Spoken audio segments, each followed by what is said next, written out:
ॐ विश्वं दर्पणदृश्यमाननगरी तुल्यन्निजान्तर्गतं पश्यन्नात्मनि मायया बहिरिवोद्भूतं यथा निद्रया यस्साक्षात्कुरुते प्रबोधसमये स्वात्मानमेवाद्वयं तस्मै श्रीगुरुमूर्तये नमः इदं श्रीदक्षिणामूर्तये बीजस्यान्तरिवाङ्कुरो जगदिदं प्राङ्निर्विकल्पं पुनः मायाकल्पितदेशकालकलना वैचित्रचित्रीकृतं मायावीव विजृम्भयत्यपि महायोगी वयस्वेच्छया तस्मै श्रीगुरुमूर्तये नमः इदं श्रीदक्षिणामूर्तये तस्मै श्रीगुरुमूर्तये नमः इदं श्रीदक्षिणामूर्तये। ॐ सहना भवतु सहनौ भुनक्तु सह वीर्यङ्करवावहै तेजस्विनावधीतमस्तु मा विद्विषावहै। ॐ शान्तिः शान्तिः शान्तिः। सदाशिवसमारम्भां शङ्कराचार्यमध्यमाम् अस्मदाचार्यपर्यन्तां वन्दे गुरुपरम्पराम्। ॐ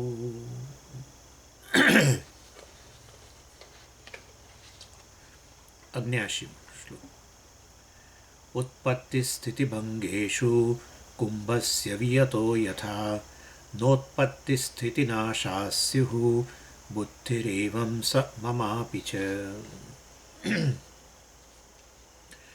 સુરેશ્વરાચાર્યજી આ સાક્ષી અહંકાર વિવેક જે છે એ ચર્ચા ચાલુ રાખે છે અને એમાં ઘણો સમય આપે છે કારણ અથવા ઘણા બધા શ્લોકો રચ્યા કારણ કે આ સાક્ષીને આમ સ્પષ્ટ રીતે બતાવો એ અર્થાત આ સાક્ષી છે જેમ આ પેન છે કે આ મોબાઈલ છે એવી રીતે આ રહ્યો સાક્ષી આવી રીતે શક્ય નથી. આ તમારે નથી જાણવું જવા તો ના જાણો તો સંસાર છે. આમ ના જાણવામાં તકલીફ પડે છે અમારે નથી જાણવું તો પછી સંસાર ચાલુ છે. કારણ કે તમે તમારી જાતથી સભાન છો અને તમે તમારી જાતથી સભાન પૂરેપૂરવાથી તમે તમારા વિશે નિર્ણય કરવાના જ છો.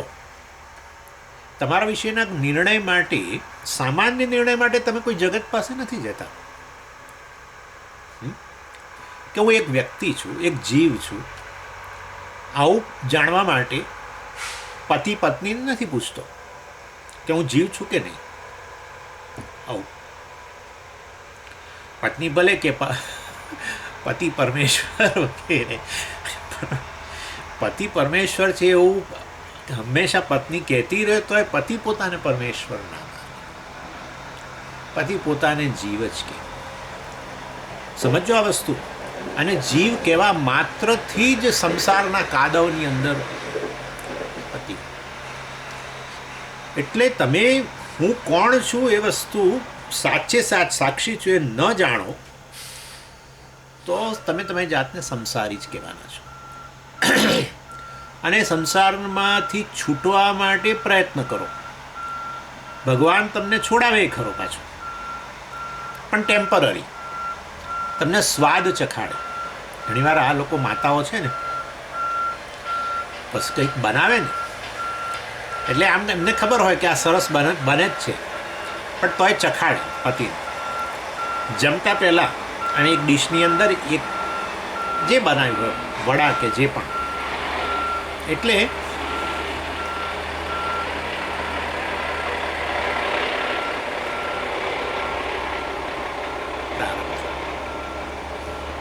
સખત અવાજ આવે છે ટ્રકનો અહીંયા.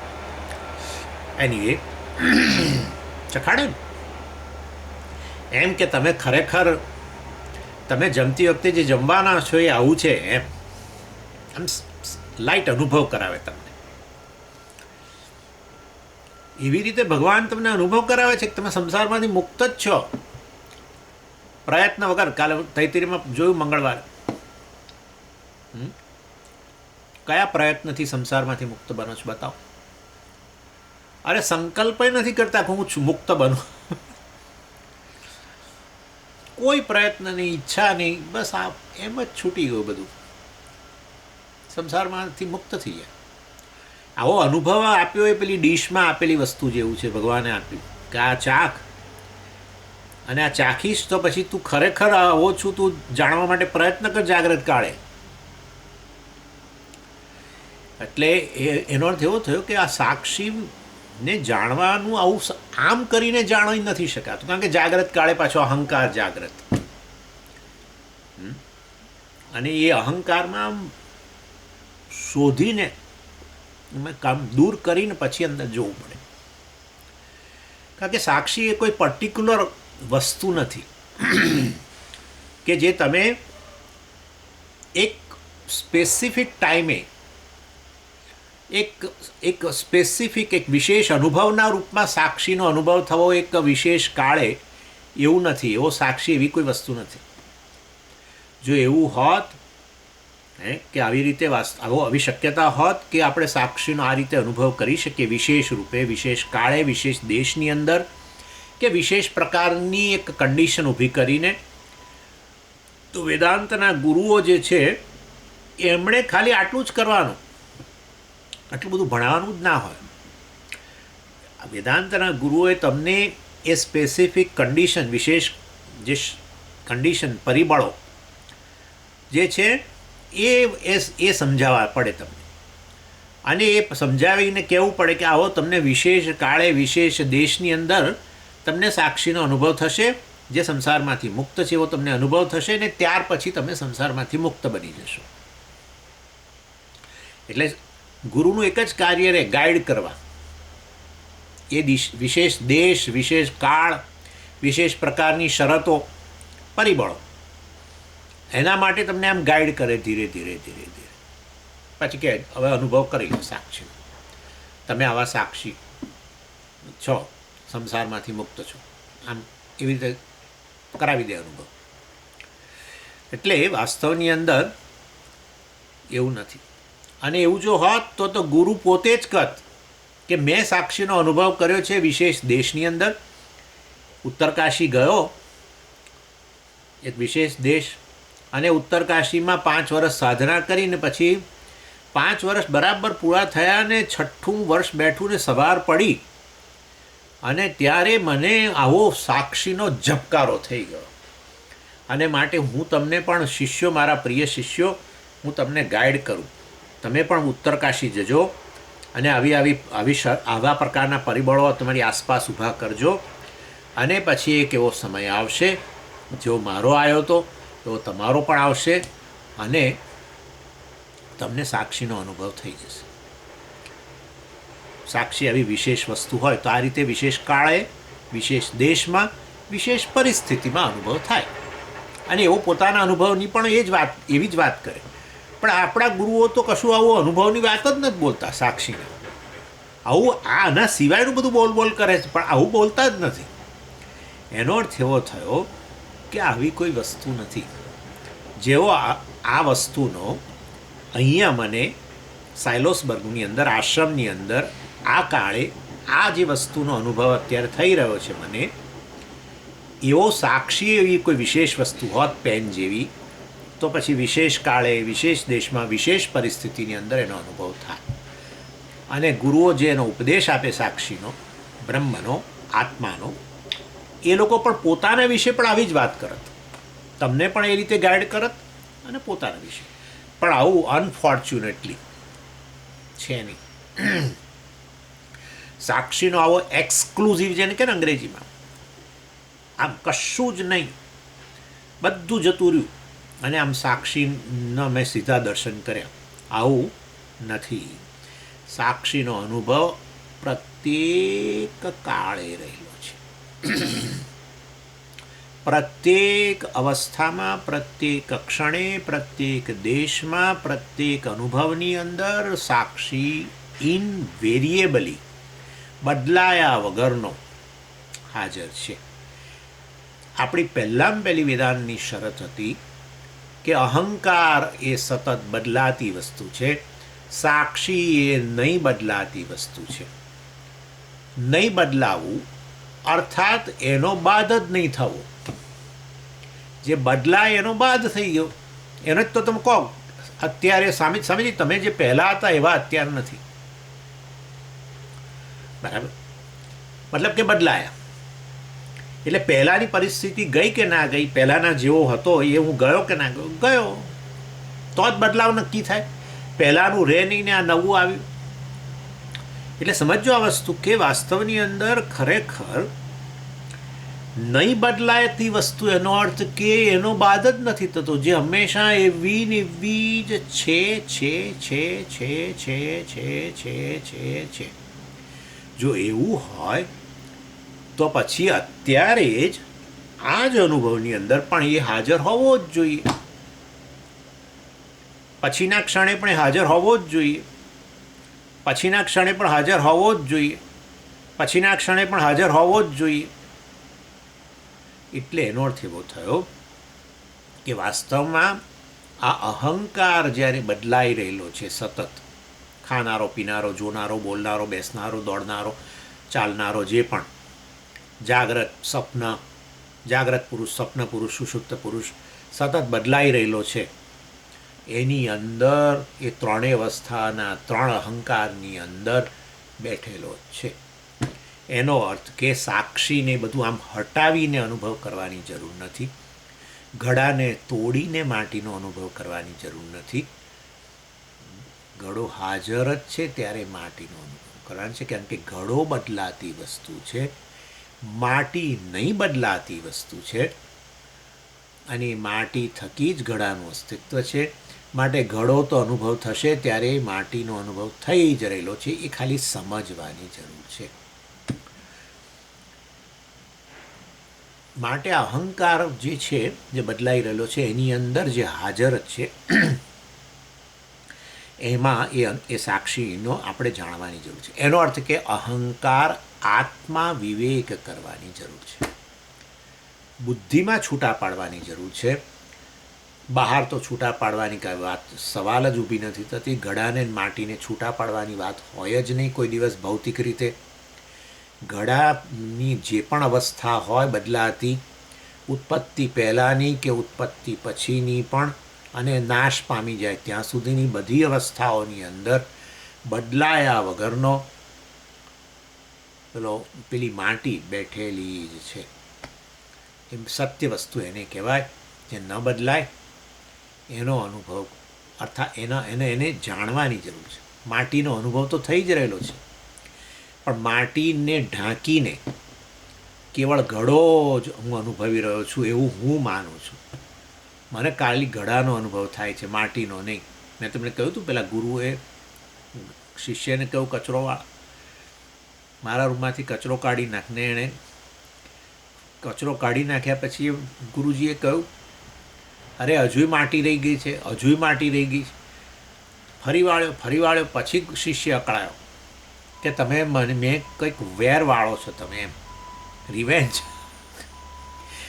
એટલે મેં ગઈકાલે શાકમાં મીઠું વધારે નાખ્યું, હું રિવેન્જ વાળો છો કે શું? એટલે ના, તું જેને ઉચકીને કચરો વાળે, હા એ તો ઘડાને ઉચકીને મેં કચરો વાળ્યો. માટી ક્યાં છે? તું ઘડો શું છે પણ? એટલે આવી વસ્તુ છે. ઘડો જે છે એ વાસ્તવની અંદર માટી છે. પણ તો વિચારો, આનું નામ માયા. માટીનો જ અનુભવ થતો હોવા છતાં, કારણ કે એ પકડે છે માટી છે, ઘડા માટીને પકડે છે. જે વજન છે હાથમાં એ માટીનું છે, ઘડાનું તો વજન જ નથી. એની એટલે આ રીતે સાક્ષીને આ રીતે જાણવાની જરૂર છે, જે હંમેશા અહંકાર સાથે મિશ્રિત હોય છે. આખું જગત મિશ્રિત છે. આપણે જોઈ ગયા વેદાંત સારમાં સત્ય મિથ્યાનું મિશ્રણ. આ તમને હવે જુદી જુદી વસ્તુઓ વચ્ચે તમને બધું સંકલન કરી આપું છું. જે ભણીએ છીએ નૈષ્કર્મ્ય સિદ્ધિમાં એનો કંઈક ઉલ્લેખ વેદાંત સારમાં છે ને કંઈક ઉલ્લેખ મંગળવારે તૈતિરેમય છે ને બધે. એનીવે, એટલે આ શેના જેવું છે કે તમને ઘણીવાર પેલો પિક્ચર આ લોકો પેલો ચિત્ર દોરે ને, અને આર્ટિસ્ટ અને એની અંદર ખરેખર એક છુપાયેલું વસ્તુ હોય જે વાસ્તવમાં દેખાઈ રહેલું જે છે એની અંદર પેલું છુપાયેલું હોય કંઈક વસ્તુ. અને આમ તમને એવું લાગે ઉપરથી જોતા કે આ તો આ જંગલનું ચિત્ર છે કે નદીનું ચિત્ર છે કે આ બધા વૃક્ષોની સાથેનું નદીનું ચિત્ર છે વગેરે વગેરે. પણ એની અંદર પેલું એ કોઈ દેવતાનું, ભગવાનના કોઈ રૂપનું કે કોઈ એવો પર્ટિક્યુલર બહુ ફેમસ લીડરનું આમ ચિત્ર તો હોય, છુપાયેલું હોય, એ તમને ખબર ના પડે. એ છુપાયેલું ચિત્ર તમારે આમ બહુ જ ધારીને પેલા બધું જે ઉપર છલ્લું જે છે એને જાણે કે એમને મનમાંથી આમ દૂર કરીને જાણે જોવું પડે. એની અંદર જ રહેલું છે. જ્યારે તમે અનુભવી રહ્યા છો ચિત્ર અને કહી રહ્યા છો કે આ તો આવું જંગલનું ચિત્ર છે, નદી સાથેનું, ફલાણું ઢીકણું વૃક્ષો સાથેનું, ત્યારે જ પેલું અંદર બેઠેલું છે. પણ તમે એને છૂટું નથી પાડી શકતા. અને એટલા માટે એ તો એને મિસ કરે જ. પરંતુ વાસ્તવની અંદર તમને જ્યારે બતાવવામાં આવે કે જુઓ હવે આ તમે આટલું આમ દૂર કરો મનની અંદરથી, અને એની અંદર દેખાય છે આ દેવતા કે પછી એ જે તે લીડર, નેતા કોઈ હોય એનું એને દોર્યું હોય ચિત્ર, અને તમે એ રીતે જ્યારે જુઓ ત્યારે વાસ્તવની અંદર તમને વસ્તુ સમજાય. એવી રીતે આ અહંકારનો અનુભવ જે આપણને સતત થઈ રહેલો છે એમાં સાક્ષીનો પણ અનુભવ થઈ જ રહેલો છે. પેલું ચિત્રનો અનુભવ થાય છે ઉપર છલ્લો ત્યારે પેલું હિડન પિક્ચર પણ એમનો અનુભવ થઈ જ રહેલો છે. પરંતુ વાસ્તવમાં આપણને ખ્યાલ નથી આવતો. અને માટે આ સતત જે અહંકારનો અનુભવ થઈ રહ્યો છે એમાં સાક્ષી છે. સાક્ષી વગર અનુભવ જ ન થાય. સત્ય વસ્તુ છે, એના વગર અહંકાર મિથ્યા વસ્તુનો અનુભવ જ ન થાય. સત્ય મિથ્યાનું મિશ્રણ જ હોય હંમેશા. અને આ રીતે વાસ્તવમાં એટલે સાક્ષીના વિશેષ અનુભવની વાત આપણે ન કરવી જોઈએ. સાક્ષી કોઈ વિશેષ વસ્તુ નથી. સાક્ષી તો બ્રહ્મ છે, સર્વવ્યાપી વસ્તુ છે, માટે અહંકારમાં હાજર જ છે. અને આ રીતે વિવેકથી સમજવું જોઈએ. એટલે આ એ વિવેક કરવા માટે 3 અનુભવોની વાત કરવામાં આવે, અને 3 અનુભવોની વાત કરીને એનું વિશ્લેષણ, એમાં વિવેક કરીને સાક્ષી સમજાય. પહેલું, અત્યારનો અહંકારનો અનુભવ. અહંકાર એટલે હું, આ વ્યક્તિ, બરાબર, અહંકાર જ કહીએ. અત્યારે તમે કહો છો હું સાંભળનારો છું તમને. એટલે આ વર્તમાન અહંકારનો જે અનુભવ છે અત્યારે, એમાં શું છે? એ શું વસ્તુ છે અહંકાર? તો કે વાસ્તવની અંદર હું એક ચેતન વ્યક્તિ, અમુક અત્યારના વર્તમાનના ગુણોવાળો, સાંભળનારો વગેરે, બરાબર. હું એક ચેતન વ્યક્તિ, અમુક પ્રકારના ગુણોવાળો, આ વર્તમાન અહંકાર, એનો અનુભવ છે જ, બરાબર. પછી એવો ભૂતકાળનો અહંકારનો અનુભવ, બરાબર. ભૂતકાળના અહંકારનો અનુભવ, એમાંય શું હતું? ચેતન વ્યક્તિ, ભૂતકાળના કેટલાક ગુણધર્મો જે હતા તે.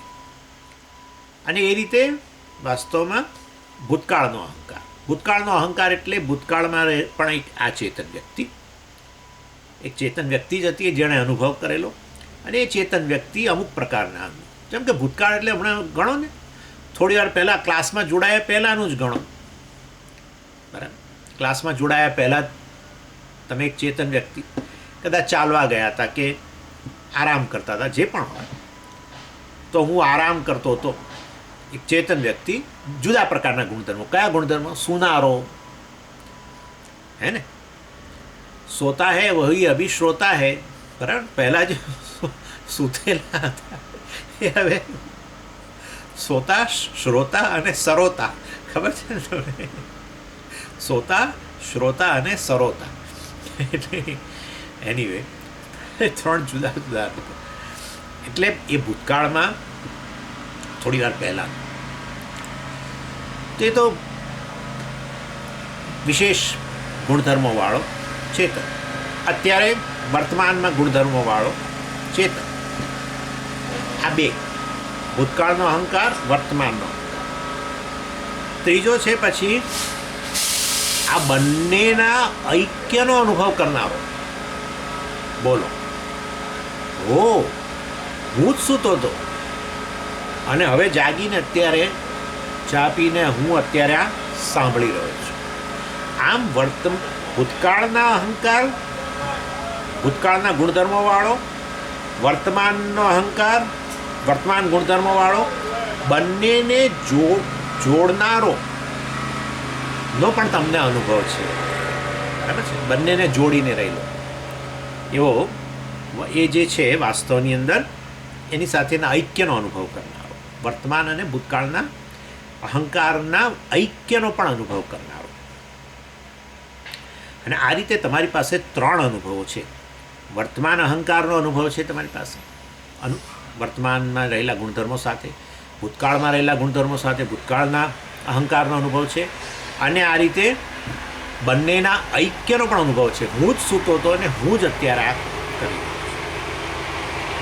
અને એ વસ્તુ આપણે સામાન્ય રીતે એની અંદર આપણા વાતચીતની અંદર, આપણા કામ વ્યવહારની અંદર આ પ્રકારે આપણે કહેતા જ હોઈએ છીએ. આ બધું મેં જે કહ્યું એ કોઈ નવી વસ્તુ નથી કહી. હું જ સૂતો હતો અને હું જ અત્યારે સાંભળું છું, અને આ હમણાં પતી જશે સ્વામીનો ક્લાસ એટલે હું ચાલવા જઈશ, જે પણ. અર્થાત આ રીતે ઐક્યનો પણ અનુભવ આપણને છે. કશું નવો અનુભવની વાત નથી. અને અથવા તો મેં તમને કહ્યું ને કે ભાઈ ગઈકાલે મેં સ્વામીનો ક્લાસ પંચદશીનો જે ભરેલો એ જ હું અત્યારે આ નૈષ્કર્મ્ય સિદ્ધિનો ક્લાસ ભરું છું. એટલે આવો ઐક્યનો પણ તમને અનુભવ છે. ભૂતકાળનો અહંકાર, પંચદશીનો ક્લાસ ભરનારો જે હતો એ તો ગયો જ નહીં, એ અહંકાર તો છે જ નહીં. અત્યારે તો વર્તમાનનો અહંકાર તો આ છે, નૈષ્કર્મ્ય સિદ્ધિનો ક્લાસ ભરનારો. અને એ જુદા જ ગુણધર્મોવાળો. ના, પણ સ્વામીજી બંને સાંભળનારા, પણ સાંભળવામાં બહુ ફેર પડી ગયો ને. અત્યારે જે સાંભળો છો જુદા શબ્દો સાંભળો છો, જુદી વૃત્તિઓ છે તમારા મનની અંદર. એ વખતે જુદું, પંચદશીમાં આપણે જુદી જ ચર્ચા કરેલી. એટલે વાસ્તવની અંદર જુદા જુદા ગુણધર્મોવાળો, પરંતુ બંને એક જ, એ જ હું, એ જ આ, એવો ઐક્યનો પણ મને અનુભવ છે. ગઈકાલનો અનુભવ અહંકારનો અનુભવ મારો જ, અત્યારનો અહંકારનો અનુભવ છે, અને આ બંનેના ઐક્યનો અનુભવ પણ છે. આ 3 અનુભવોનું વિશ્લેષણ કરો તો તમારા હાથની અંદર સાક્ષી રહી જાય, બાકી કશું ના. કેવી રીતે કહો છો? એટલે ગુરુ કહે છે ભાઈ પેલા શિષ્યને કે તું આ અહમ શબ્દ જે છે એનો હવે અર્થ કાઢ. આ 3 અનુભવોમાંથી અહમ શબ્દનો સાચો અર્થ મને આપ. અને તો કે અહમ તો અહંકાર છે.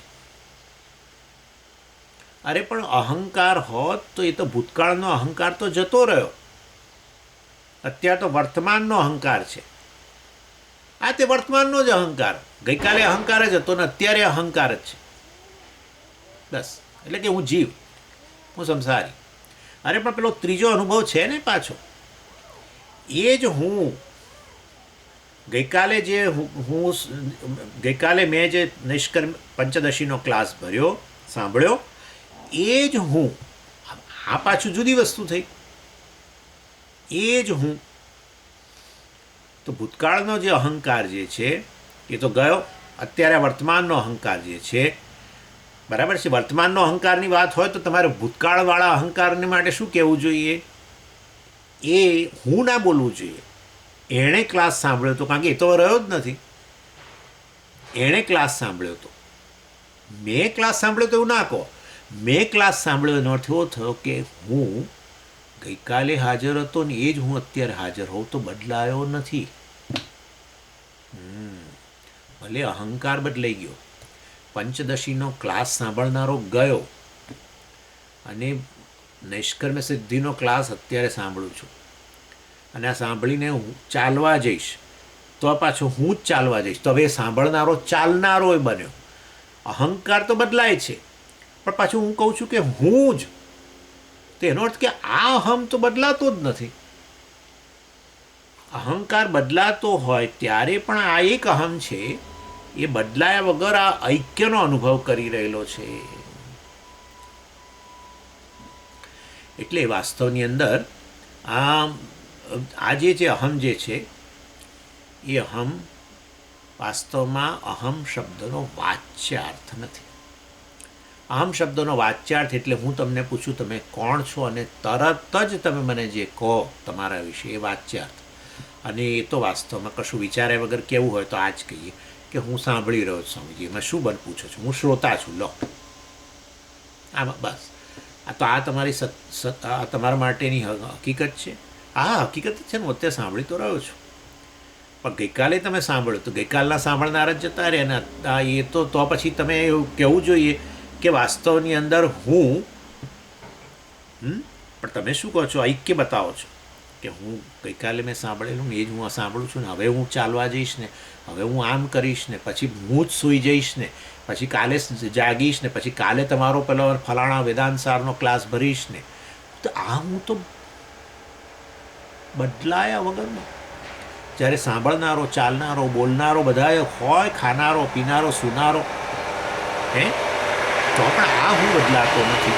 એ અહમ શબ્દનો વાચ્યાર્થ નથી. વાચ્યાર્થ એટલે સીધો અર્થ, વિચાર્યા વગર આપણે અર્થ આપી દઈએ તે.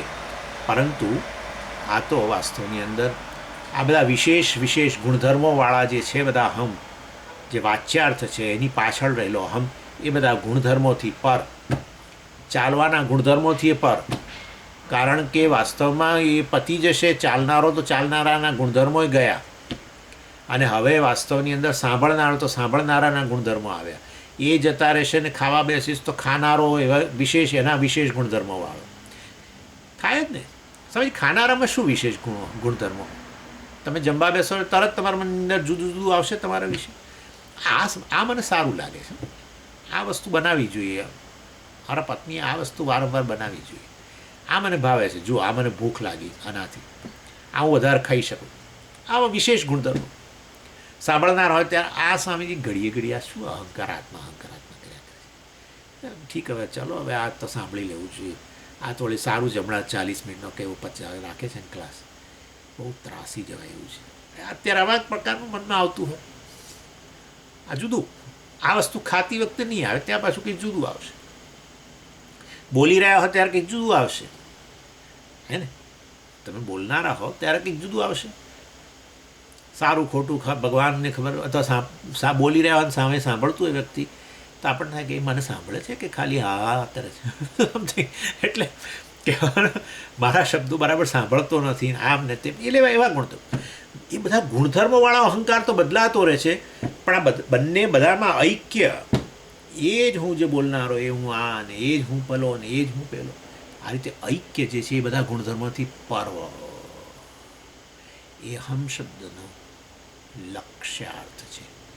ભાગત ત્યાગ લક્ષણ, અહંકારની અંદર જ બેઠો છે, પણ અહંકાર રૂપી ભાગનો ત્યાગ કરીને આ બદલાઈ રહેલા અહમની અંદર જે વાસ્તવિક રીતે બેઠો છે, જે બદલાયા વગરનો હોય અહમ, એ તમે સાચા અહમ, બદલાયા વગરનો સાચા.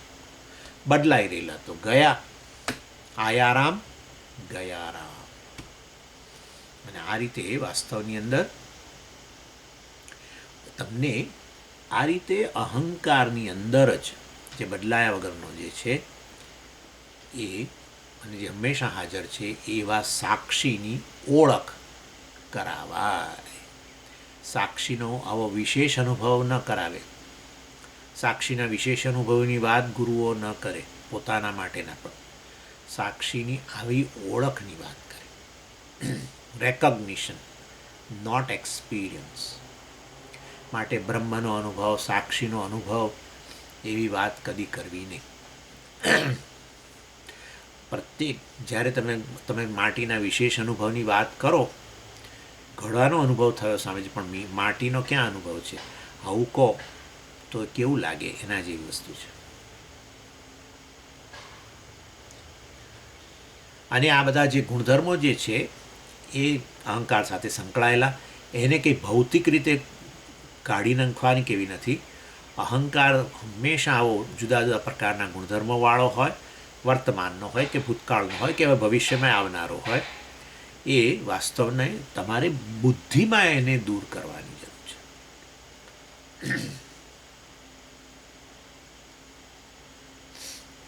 આ રીતે તમે જ્ઞાનથી બુદ્ધિમાં આ રીતે જ્યારે ભૂતકાળના એ બધા ગુણધર્મો અને વર્તમાનના ગુણધર્મો જે અત્યારે છે એ બંનેને દૂર કરો ત્યારે જ પેલો અહમ જે છે બંનેમાં જે બેઠેલો છે. કારણ કે ગુણધર્મો સાથે જોડાયેલો હોય ને એને લીધે તમને જુદા જુદા લાગે છે. ગઈકાલે ચાલનારો, બરાબર, અથવા હમણાં થોડી વાર પહેલાં કહ્યું કે હું સુનારો, એટલે સુનારા અહંકારના જે ગુણધર્મો છે અને અત્યારે જે સાંભળનારો એના ગુણધર્મો જે છે એ તો જુદા જ છે. એ ગુણધર્મોને કારણે પેલો અહમ જુદો લાગે છે વાસ્તવની અંદર. પણ ખરેખર તમે જુઓ એ ગુણધર્મોને દૂર કરો, કારણ કે બદલાતી વસ્તુ છે, મિથ્યા છે. એ દૂર કરો તો હવે જે અહમ રહી ગયો એ અહમ તો સર્વગુણોથી પર, બરાબર ને, એ કેવો છે? નિર્ગુણ વગેરે. અર્થાત એને તમે જાણી શકો. અને આ રીતે ભાગત ત્યાગ લક્ષણાથી અને વાસ્તવની અંદર તમે સમજી શકો. અને એને સોહમ પ્રત્યભિજ્ઞ અનુભવ કહેવાય. સોહમ પ્રત્યભિજ્ઞ અર્થાત એ જ હું છું, એ પ્રકારની પ્રત્યભિજ્ઞા, એ પ્રકારની ઓળખો. એ જે છે મુખ્ય પ્રમાણશાસ્ત્રની અંદર જે ચર્ચા, પ્રમાણ એટલે જ્ઞાન, પ્રત્યભિજ્ઞા છે. અનુભવ પ્રમાણ નહીં, પ્રત્યભિજ્ઞા પ્રમાણ છે. સોહમ, એ જ હું, જે બાળપણમાં હતો એ જ હું અત્યારે, જે ગઈકાલે સૂઈ ગયો હતો એ જ હું અત્યારે, જે હમણાં થોડી વાર પહેલાં સૂતો હતો એ જ હું અત્યારે સાંભળું વગેરે વગેરે. અથવા ગઈકાલે જેણે પંચદશીનો ક્લાસ સાંભળ્યો એ જ હું અત્યારે, ગમે તે રીતે કહો. સોહમ, સોહમ એ મંત્ર નથી જપ કરવાનો. સોહમ એ તો ઐક્ય જે છે અહંકારનું, ઐક્ય, અહંકારની પાછળ રહેલો જે અહમ છે એનું ઐક્ય જે છે, જેનો તમને અનુભવ છે, એના દ્વારા એ તમને બોધ આપવા માટે છે કે એ સાક્ષી બદલાયા વગરનો છે, એ તમારું સાચું સ્વરૂપ છે. એ સોહમ વાક્ય એના માટે છે.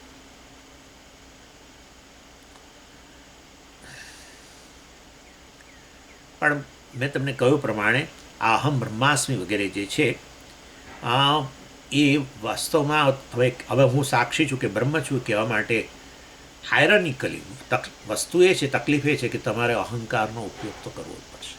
અહમ બ્રહ્માસ્મિ જ્યારે કહો ત્યારે અહંકાર તો છે ને અત્યારે આ જાગ્રત અવસ્થા, એટલે જાગ્રત પુરુષ રહેલો છે ને એની અંદર જોવાનું છે ને, પાછું જોવાનું એટલે સમજવાનું. એટલે અહમ બ્રહ્માસ્મિ તમારે બોલીને જ બ્રહ્મનો કે સાક્ષીની ઓળખ કરવાની છે. એકલા સાક્ષીની ઓળખ નામનું વસ્તુ ના આવે.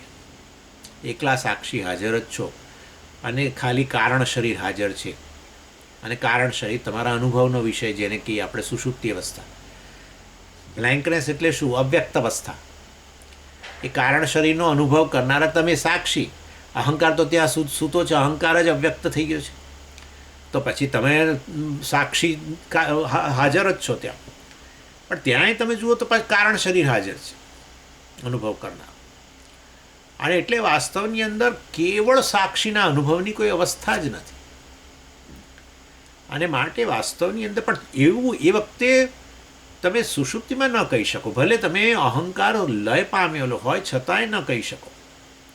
અવ્યક્ત અહંકારે પાછો સાક્ષીથી અભિન્ન રીતે જ રહેલો છે. એટલા માટે જાગો ત્યારે હું કશું જાણતો નહોતો એમ કરીને એની સાથેનું કારણ શરીર સાથેનું તાદાત્મ્ય બતાવો છું. એટલે હું સાક્ષી છું એવો વિશેષ અનુભવ કરું એવું નહીં. અહંકારનો અનુભવ કરતાં કરતાં જ અહંકાર રૂપે અહંકાર હાજર હોવા છતાં જ વાસ્તવમાં હું સાક્ષી છું એવું કહેવું પડે. ઘડાનો અનુભવ કરતાં જ માટી છું એ વસ્તુ સમજવી પડે, સત્ય વસ્તુ. ઘડાને તોડીને કે ઘડાની ઉત્પત્તિ પહેલાં કે એવું નહીં. વાસ્તવ એ રીતે અહંકાર જે છે, એટલે તમે આવું વાક્ય બોલો હું બ્રહ્મ છું, ત્યારે પણ વાસ્તવની અંદર ખરેખર તમે પેલા અહંકારથી જાણે કે ઉપર ઉઠ્યા. બસ અહંકારનું મિથ્યાત્વ અને સાક્ષીનું સત્યત્વ સમજ્યા. જે સત્ય મિથ્યાનું મિશ્રણ કરી દીધેલું અજ્ઞાનને કારણે જે ગૂંચવાડો, જેમ પહેલાં રજ્જુ સર્પનું મિશ્રણ કરી દો, રજ્જુ સર્પ એમાં સત્ય મિથ્યાનું મિશ્રણ, પરંતુ વાસ્તવમાં સત્ય મિથ્યાનું મિશ્રણ નહીં સમજેલા, પણ મિક્સિંગ કરેલું, એક બનાવેલું, અને એની અંદર તમે હવે આ છૂટું પાડ્યું. વિવેક જ્ઞાન કહેવાય. એટલા માટે અહંકાર આત્મવિવેકની સતત વાત કરવામાં આવે છે, અને એ વસ્તુ આગળ વાસ્તવમાં આ 79 શ્લોકમાં પણ ચાલુ રહે છે. કેટલાય બધા શ્લોકોથી ચાલુ છે, અને ચાલુ રહે છે કારણ કે આ અહંકાર હાજર છે ત્યારે જ તમારે સાક્ષીને ઓળખવાનો છે. માટે સતત વિવેકની વાત થશે, સાક્ષીના વિશેષ અનુભવની. માટે અહીંયા 79મા શ્લોકની અંદર પણ હવે આચાર્ય પાછું નવું ઉદાહરણ આપીને તમને સમજાવે આ સાક્ષી અહંકાર આત્મા વિવેક કરવાનું કહે છે. અને એમાં શું કર્યું એ આપણે જોઈ ગયા છીએ. શરીરત્રય જે છે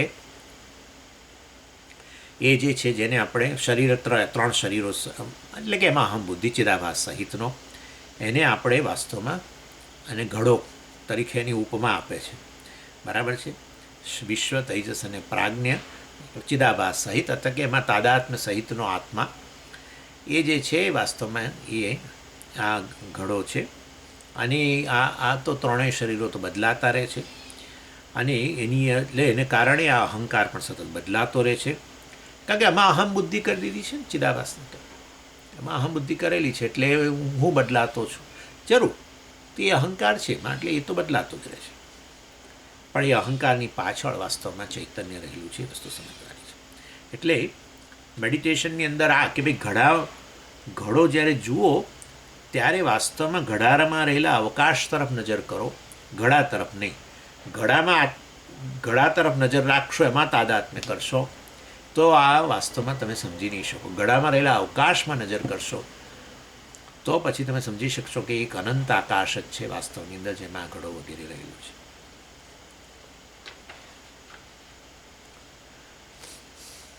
જો ઘડા તરફ નજર કરશો તો વાસ્તવની અંદર જાણે અવકાશને મર્યાદિત માનશો. એવી રીતે આ 3 શરીરોરૂપી ઘડા તરફ નજર રાખશો, તાદાત્મ્ય કરશો. ચિદાભાસ તો હાજર જ છે. એ ચિદાભાસ એ પેલા ઘડામાં રહેલા અવકાશ જેવું છે, પણ ખરેખર એ ઘડામાં રહેલું અવકાશ એ અનંત આકાશથી કોઈ ભિન્ન વસ્તુ છે જ નહીં. એવી રીતે આ ચિદાભાસ છે એ ચૈતન્યથી ભિન્ન વસ્તુ છે જ નહીં. ચિદાભાસ હંમેશા ચૈતન્ય પર જ આધારિત હોય છે. અને માટે ભલે આ ઘડાને કારણે ભલે એ ચિદાભાસ મર્યાદિત જણાય, પણ ચિદાભાસ વાસ્તવમાં ખરેખર તો ચૈતન્ય જ છે. અને એ રીતે જેમ ઘટાકાશ તરફ નજર કરો ત્યારે વાસ્તવમાં તમે સમજી જાઓ કે ખરેખર એક અનંત આકાશ જ છે. ઘડામાં રહેલું અવકાશ, એવું મર્યાદિત અવકાશ, એ તો વાસ્તવમાં એક ઘડાની દિવાલો તરફ નજર કરવાને કારણે છે. અને આ ઘડો કેવો છે? એની ઉત્પત્તિ સ્થિતિ લય છે. ઉત્પત્તિ સ્થિતિ લય નાશી વગેરે જે કહ્યું ને, એ રીતે અહમ અને અહંકાર જે છે વાસ્તવની અંદર આ જેમ ઘડાની ઉત્પત્તિ વગેરે માટે ઈશ્વર કુંભાર જવાબદાર છે, એવી રીતે આ ઘડાની ઉત્પત્તિ માટે ઈશ્વર જવાબદાર છે.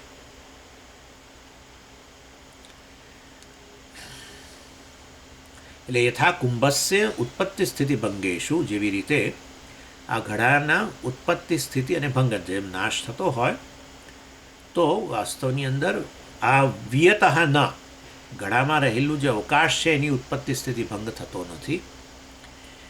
એવી ને એવી રીતે બુદ્ધિ ઉત્પત્તિ સ્થિતિ નાશેશું, આ બુદ્ધિ એટલે કે અહંકાર વગેરેની ઉત્પત્તિ સ્થિતિ લય એનો થઈ રહ્યો હોય ત્યારે વાસ્તવની અંદર મારો લય કે મારો નાશ થતો નથી. જેમ પહેલાં ઘડામાં રહેલા અવકાશનો નાશ થતો નથી, એવી રીતે ઘડાનામાં રહેલો અવકાશ જે છે એની ઉત્પત્તિ નથી. અવકાશ હાજર જ હતું. ઉત્પત્તિ પહેલાં જ પેલો ઘડો મૂક્યો એ પહેલાં હાજર હતું. માટીનો એ મૂક્યો એ પહેલાં જ હાજર જ હતો. એવી રીતે હું તો સર્વવ્યાપી ચૈતન્ય જ છું. ખાલી આ ઘડો ઉત્પન્ન થયો એટલે હું ચિદાભાસ રૂપે હાજર થયો, બસ આ રીતે.